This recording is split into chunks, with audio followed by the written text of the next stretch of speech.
ಮಾತು ಓಕೆ, ರಾಜಕಾರಣದಲ್ಲಿ ಕೆಸರೆರಚಾಟ ಸಹಜ, ಆದರೆ ಟೀಕೆಗಳು ಎಲ್ಲೇ ಮೀರಬಾರದು. ಸೈದ್ಧಾಂತಿಕ ವಿರೋಧಿಗಳನ್ನ ಕೊಲ್ಲಿ ಅನ್ನುವಂಥ ಮನಸ್ಥಿತಿಯೇ ಅನಾಹುತಕಾರಿ. ಅದರಲ್ಲೂ ದೊಡ್ಡ ಹುದ್ದೆಯಲ್ಲಿರುವಂತಹ ಪುರಾತನ ಪಕ್ಷದ ಅಧ್ಯಕ್ಷರಾಗಿರುವಂತಹ ಖರ್ಗೆ ನೀಡಿದಂತಹ ಹೇಳಿಕೆ ತೀವ್ರ ಟೀಕೆಗೆ ಗುರಿಯಾಗಿದೆ. ಆರ್ಎಸ್ಎಸ್ ಮತ್ತು ಬಿಜೆಪಿಯವರನ್ನ ವಿಷಕಾರಿ ಹಾವಿಗೆ ಹೋಲಿಸಿದಂತಹ ಖರ್ಗೆ ಈಗ ಕೇಸರಿ ಪಡಿಯ ಕೆಂಗಣ್ಣಿಗೆ ಗುರಿಯಾಗಿದ್ದಾರೆ.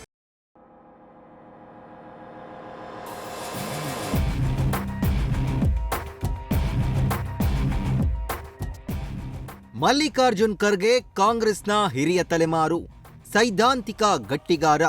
ಅದ್ಯಾಕೋ ಖರ್ಗೆ ಸಾಹೇಬ್ರು ಮಾತು ಬೆಳ್ಳಿ ಮೌನ ಬಂಗಾರ ಅನ್ನೋದನ್ನ ಮರೆತು ಬಿಟ್ರೋ ಏನೋ. ಮಾತು ಆಡಿದ್ರೆ ಹೋಯ್ತು ಅಂತ ಬಸವಣ್ಣ ಬಿತ್ತಿದ ವಚನಶಿಲೆಯ ನೆಲದಲ್ಲೇ ರಾಜಕೀಯ ಹೆಜ್ಜೆ ಇಟ್ಟ ಖರ್ಗೆ ಒಂದೇ ಒಂದು ಮಾತಿನಿಂದ ಇಡೀ ದೇಶದಲ್ಲೇ ವಿವಾದದ ಕಿಡಿ ಹೊತ್ತಿಸಿದ್ದಾರೆ.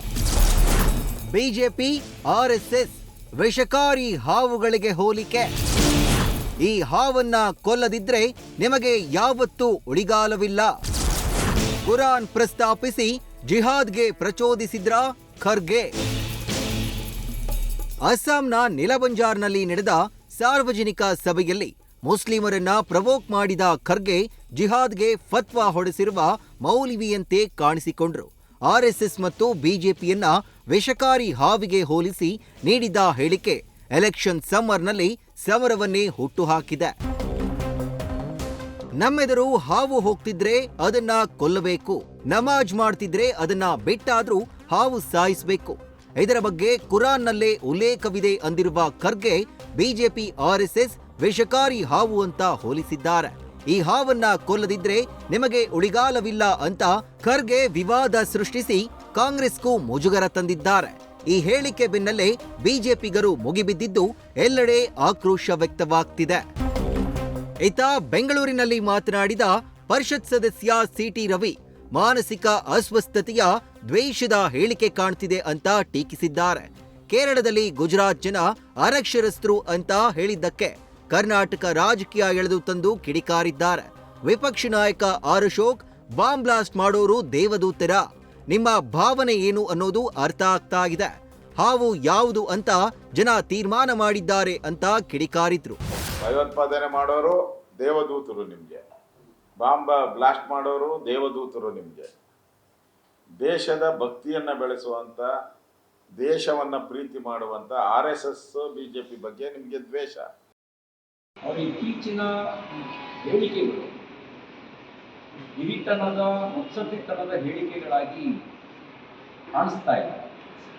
ಅದು ಹತಾಶವಾಗಿರ್ತಕ್ಕಂಥ, ಮಾನಸಿಕ ಅಸ್ವಸ್ಥತೆಯನ್ನು ಪ್ರತಿಬಿಂಬಿಸ್ತಕ್ಕಂಥ, ದ್ವೇಷವನ್ನು ವ್ಯಕ್ತಪಡಿಸ್ತಕ್ಕಂಥ ಹೇಳಿಕೆಗಳು ಅವರಲ್ಲಿ ಅವರು ಕೊಟ್ಟ ಹೇಳಿಕೆಗಳು ಕಾಣ್ತಾ ಇದೆ. ಆದರೆ ಸಚಿವ ಪ್ರಿಯಾಂಕ್ ಖರ್ಗೆ ನಿರೀಕ್ಷೆಯಂತೆ ತಮ್ಮ ತಂದೆಯ ಮಾತನ್ನ ಸಮರ್ಥಿಸಿದ್ದಾರೆ. ಯಾವುದು ವಿಷಭರಿತ ಸರ್ಪ ಇರುತ್ತದೋ ಅದನ್ನ ಏನ್ ಮಾಡಬೇಕು ಹೇಳಿ ಅಂತ ಮರುಪ್ರಶ್ನೆ ಹಾಕಿದ್ದಾರೆ. ಯಾವುದು ವಿಷಭರಿತ ಸರ್ಪ ಎಲ್ಲಾನು ನೋಡಿದ್ರೆ ತಾವು ಅದಕ್ಕೆ ಏನು ಮಾಡಬೇಕು ಮಾಡಿ ಅಂತ ಹೇಳಿದ್ದಾರೆ. ಈಗ ಸರ್ಪ ನೋಡಿದಾಗ, ವಿಷಭರಿತ ಸರ್ಪ ಇದ್ದಾಗ ನೀವು ಅದಕ್ಕೆ ಪಾಲನೆ ಮಾಡ್ತೀರಾ, ಹಾಲು ಕುಡಿಸ್ತೀರಾ, ಏನು ಓಡಿಸ್ತೀರಾ ಅದಕ್ಕೆ? ಈಗಾಗಲೇ ಖರ್ಗೆ ಹೇಳಿಕೆ ಬಗ್ಗೆ ದೆಹಲಿಯಲ್ಲಿ ಬಿಜೆಪಿ ದೂರು ದಾಖಲಿಸಿದೆ. ಇತ್ತ ರಾಜ್ಯದ ಪೊಲೀಸ್ ಮಹಾನಿರ್ದೇಶಕ ಡಾಕ್ಟರ್ ಎಂ ಸಲೀಂಗೆ ಬಿಜೆಪಿ ಪ್ರಮುಖರು ಕಂಪ್ಲೇಂಟ್ ಮಾಡಿದ್ದಾರೆ. ಇದಕ್ಕೆ ಕೌಂಟರ್ ಎಂಬಂತೆ ಅಸ್ಸಾಂ ಸಿಎಂ ಹಿಮಂತ್ ಬಿಸ್ವಾ ವಿರುದ್ಧ ಕಾಂಗ್ರೆಸ್ ದೂರು ನೀಡಿದೆ.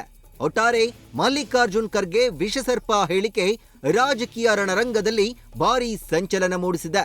ಎಲೆಕ್ಷನ್ ಮೇಲೆ ಇದರ ಎಫೆಕ್ಟ್ ಹೇಗಿರಲಿದೆ ಅನ್ನೋದನ್ನ ಕಾದು ನೋಡಬೇಕಾಗಿದೆ. News first bureau.